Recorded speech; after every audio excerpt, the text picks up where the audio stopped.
Namaste.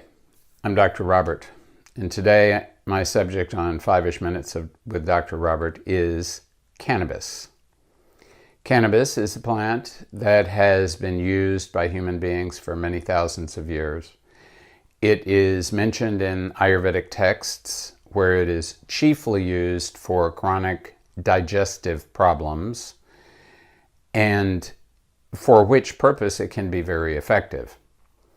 Any substance, and for that matter any action, can always have three possible effects on the body. It can be used as a food, as a medicine, or as a poison.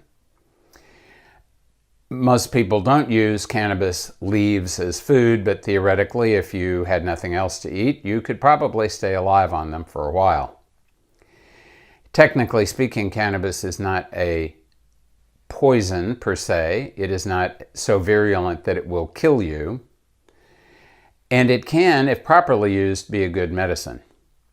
If it is not properly used, its effects will be more like a poison, but a slow poison, one that it very slowly and often imperceptibly dismantles parts of you that you really don't want dismantled.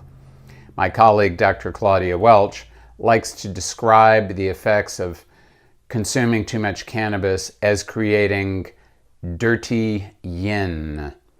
And dirty yin is sort of, it's a syndrome where instead of maintaining yourself and your environment, not in a ruthlessly and relentlessly clean and neat and tidy way, but in a way that facilitates the free flow of chi, of prana.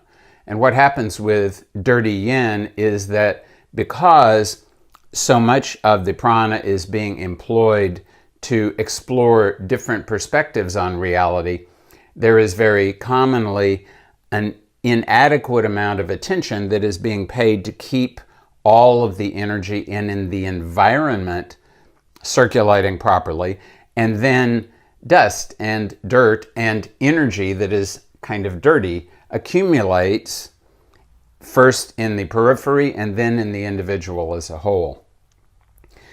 So intoxicants like cannabis are meant to be used for specific purposes, and those purposes are to assist one to see things from different perspectives, but then to integrate those new perspectives in a meaningful way in one's own life. It is certainly true that cannabis is sacred to Lord Shiva, who enjoys consuming it all day long. But the operative principle here is Lord Shiva. Lord Shiva, who lives in the cremation grounds, who is in charge of terminating people's lives, and who is often represented as a Shiva Linga.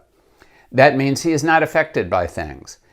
No matter what intoxicant he takes in, no matter what poison, because the strongest intoxicants are in fact poisons, no matter what he takes in, he never allows it to disturb his awareness. He always keeps it as his throat. That's why he's called Nilakanta. It's kept at the throat. It does not disturb the rest of him. Vimalananda was very emphatic about the fact that one should, if at all possible, have a teacher, a guide, a guru, when one is getting into the world of intoxicants. And at the very least, all intoxicants, and especially cannabis, should be employed as sacraments. They should be offered to the Supreme Reality, offered to a particular incarnation of the Supreme Reality, like Shiva, for example, or particularly in some of his more violent forms, like Bhairava, or in the case of the goddesses, in the case of some of their forms like Kali and Chinnamasta and so on. Forms that are already, who are going to channel that energy in a spiritual direction. Without doing that, very likely you are going to be, even if you think you are moving in a spiritual direction, most likely you're just going to be reinforcing certain of your patterns that really don't need to be reinforced.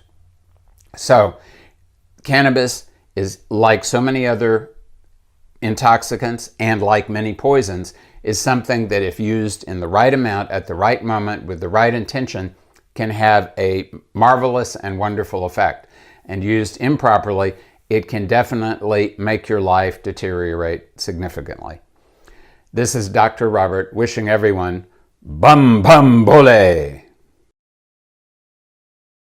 Obrigado por ter assistido o vídeo, nós estamos muito felizes de receber você aqui nesse mais um vídeo do Dr. Robert Svoboda, que a nossa equipe faz um grande esforço para colocar as legendas e tentar trazer da melhor forma todo esse material muito rico que o Dr. Robert Svoboda coloca no site dele e nas redes dele, que você pode aqui embaixo acompanhá-lo, e também tem um link super especial aqui que são os cursos do Dr. Robert Svoboda em português, sem todos legendados pela nossa equipe, e agora você pode ter acesso a diversos cursos pequenos, médios e grandes de diversos assuntos diferentes. E antes de você ir embora, eu vou pedir mais um pequeno favor para você.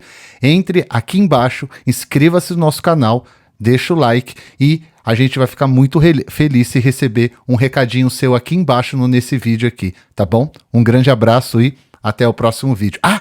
Antes de ir embora, se liga só que tá vendo algumas dicas aqui. Te vejo no próximo vídeo, então, agora de verdade, hein?